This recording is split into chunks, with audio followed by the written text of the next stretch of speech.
I'm James Neville Taylor with the Builderall team. In this video we're going to go over broadcast messaging.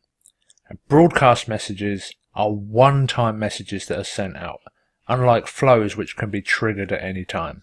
To send out broadcast messages we need to come down to the Broadcasting tab, and then we select a page for the broadcast to be sent from, and then we can create a new broadcast.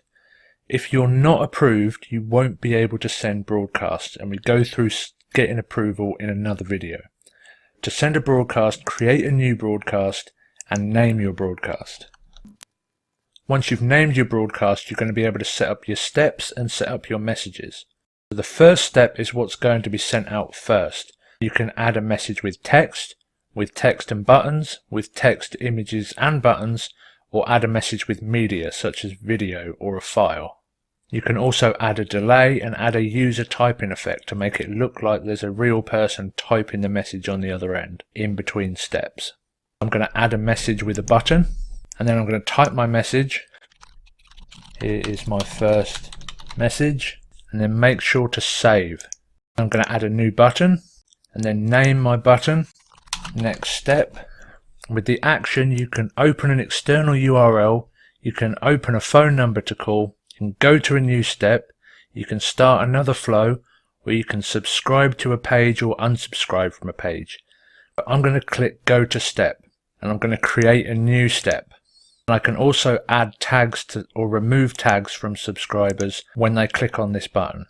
The new step has been created. If you want to add a different message, you simply click delete, OK, and then you can add a new one. Add with message, text, image and buttons. Here's my image, and you can have a subtitle and a title as well. For example, I can add a user typing delay. It's going to type for 5 seconds and then add another message. Make sure when you edit anything you click save below the box. As you can see, broadcasts are not one single message.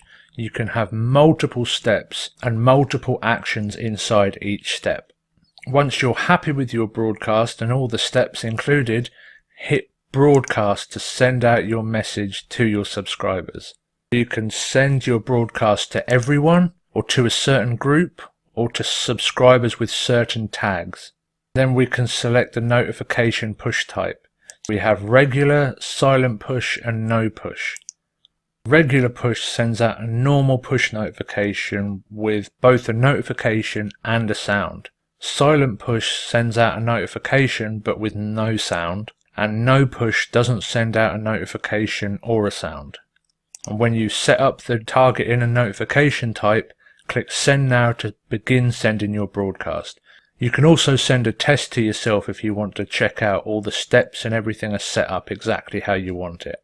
That's all there is to broadcasts. So in this video we went over sending broadcast messages.